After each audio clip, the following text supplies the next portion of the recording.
गरीब बेटी का महलों का ससुराल।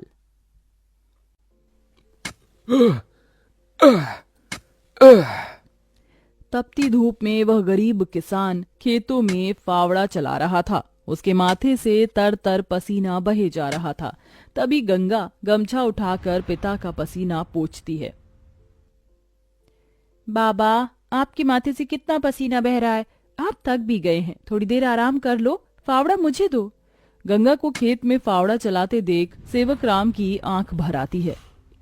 मेरी गरीब बेटी के जिन हाथों में मेहंदी लगनी थी, उन्हीं नाजुक हाथों से मेरी गंगा सख्त फावड़ा चला रही है।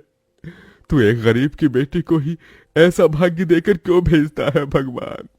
एक गरीब के जीवन की सबसे बड़ी दुविधा बेटी को ब्याहना होता है। ये कहानी है ऐसे ही किसान सेवक राम की, जो बड़ा गरीब है। उसकी दो बेटी गंगा और अंजू हैं। यूं तो सेवक राम ने गंगा के लिए कई रिश्ते ढूंढे, मगर भला एक गरीब की बेटी का हाथ कौन थामना चाहता है। किसी तरह से उनका जीवन कट रहा था। सेवक राम, उसकी बूढ़ी पत्नी जानकी और दोनों बेटी सारा दिन तपती धूप में खेत में काम करते रहे। शाम को खेत का मालिक ब्रिज वहां आया। अरे ओ सेवक राम, सारा खेत जोत दिया? जी ब्रिज बाबू, खेत भी जोत दिया और बीज भी बो दिया। ये ले, तेरे परिवार की आज की दिहाड़ी 250 रुपए। ये क्या मालिक, आप पैसे तो कम दे रहे हैं। पहले मेरी अकेले की दिहाड़ी आप मुझे 200 रुपए देते थे, फिर घटाकर 100 रुपए कर दिया और फिर सीधे 70 रुपए कर दिया, और उसमें भी पूरे पैसे नहीं दे रहे हैं। मैं, मेरी दोनों बेटी और पत्नी को मिलाकर हम कुल 4 जन आज खेत में दिन भर जर मर कर खटे हैं। अरे 30 रुपए ही तो कम है, उसमें क्या तू खरीद लेगा है? एक एक रुपया भी मेहनत से कमाना पड़ता है मालिक। फिर ब्रिज बाकी के 30 रुपए भी सेवक राम को दे देता है, जिसके बाद वह अपनी मढ़ई में आ जाते हैं और गंगा सबको खाना बनाकर खिलाती है और एक फटे गुदरी पर पूरा परिवार जमीन पर लेट जाता है। मगर एक पिता होते हुए सेवक राम चिंता में सो भी नहीं पाता। वह रात भर आंसुओं से बिछौना भिगोता है। अजी, आप अभी तक जाग रहे हैं? जिसके घर में जवान बेटी ब्याहने को हो, वो कैसे सोए। जाने मेरी गरीब बेटी के भाग्य में क्या लिखा है।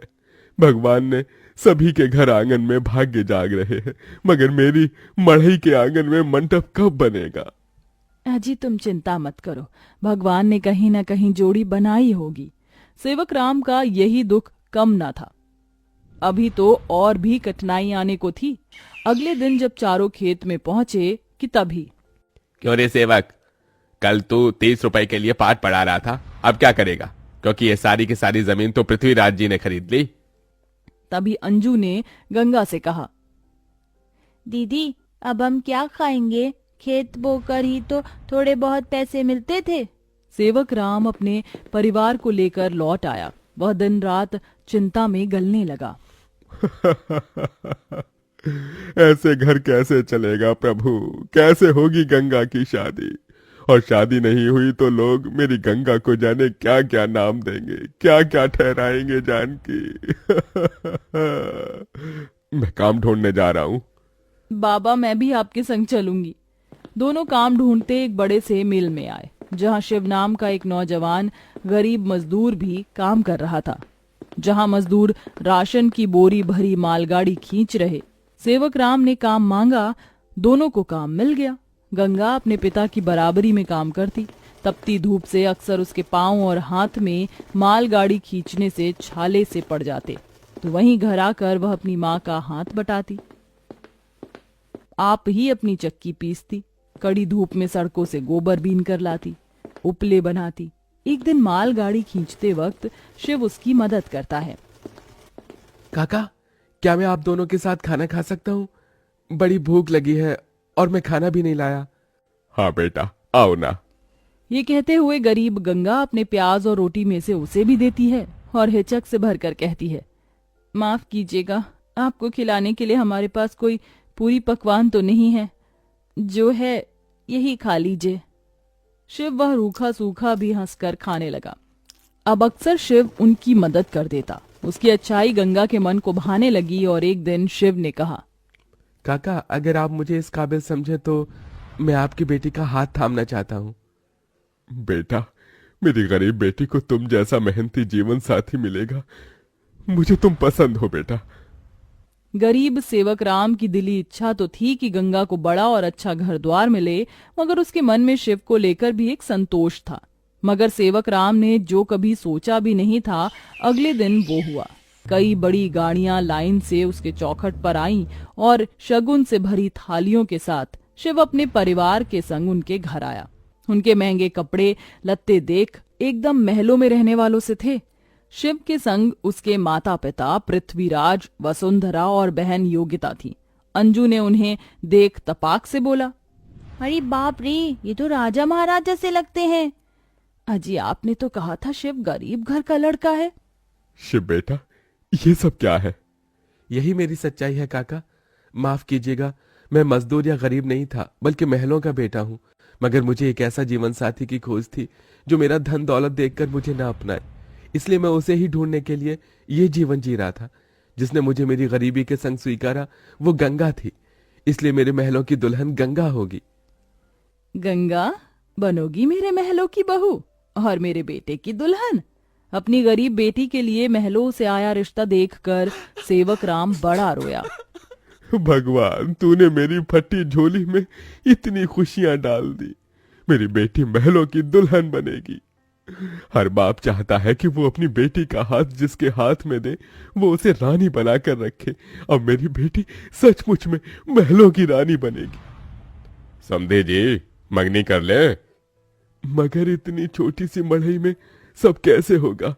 ये तो टूटी फूटी है, आप लोगों के खड़े होने लायक भी नहीं है। मगर इस मढ़ई में आप जितने दिलदार लोग रहते हैं तो ये महलों से बढ़कर है। इसके बाद सेवक राम के छोटे से मढ़ई में उसकी गरीब बेटी की मंगनी होती है, जहां और थोड़े दिन के बाद बड़े ही धूमधाम के साथ गंगा की शादी होती है, जहां वह मंडप में मन ही मन कहती है, हे गौरी मैया, आपका धन्यवाद जो आपने मुझको मनचाहा वर दिया।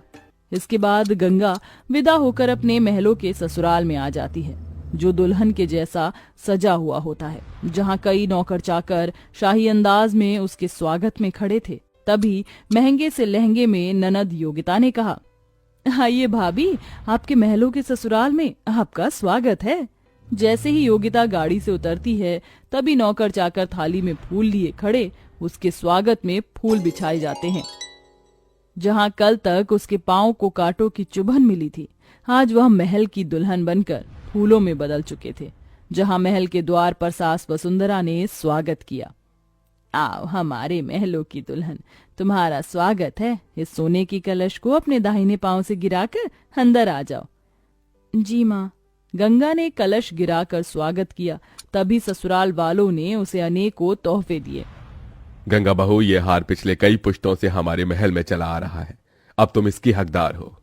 भाभी, ये तोहफा मेरी तरफ से और ये तोहफा मेरी ओर से बहू। गीता दे रही हूँ, मैं जानती हूँ तुम इस महल का मान बढ़ाओगी। गंगा ने गीता को माथे से लगाया और फिर सास ससुर का आशीर्वाद लिया। माँ जी, बाबूजी, मुझे आशीर्वाद दीजिए ताकि मैं इस महल का मान निभा सकूं। सदा सुहागन रहो, जुग जुग जीती रहो। फिर गंगा विदाई में दिए अपनी गठरी को संग लिए शिव के साथ कमरे में आ गई, जहां आलीशान बड़ा कमरा, ऐशो मखमल का बिछौना और सब कुछ था, जिसे उस गरीब दुल्हन की आंखें देखती रह गईं। कैसा लग रहा है महलों के ससुराल में आकर? खुशी से गंगा की आंखें भर आईं। उसने कहा, यकीन नहीं होता, भगवान ने एक बार में ही इतनी खुशी दे दी। शिव, सब एक सपने जैसा लग रहा है। अब यही तुम्हारी दुनिया है। उस रोज जमीन पर सोने वाली गंगा मखमल के बिछौने पर सोई। अगले दिन वह नहा धोकर नीचे आई, जहां खाने की शाही मेज लगी थी और इर्द गिर्द नौकर खड़े थे। बहू बैठो, खाना खाओ। तभी नौकर ने गंगा को खाना परोसा। एक निवाला खाते ही गंगा को अपनी संघर्ष भरी जिंदगी और याद आ गई। उसकी आंखों से आंसू छलक गए। क्या हुआ गंगा बहू, खाना अच्छा नहीं बना? नहीं माँ जी, बहुत अच्छा बना है, बस ये सब खाने के तो एक गरीब की ख्वाहिश होती है। मैं बहुत खुश हूँ, बस चाहती हूँ कि हर लड़की को उसके सपनों का ससुराल मिले, जैसे मुझे मिला। थोड़े दिन में गंगा अपने महलों के ससुराल में सुखी से रहने लगी। किसी गरीब की बेटी को चुनकर हम भी ये पुण्य कमा सकते हैं।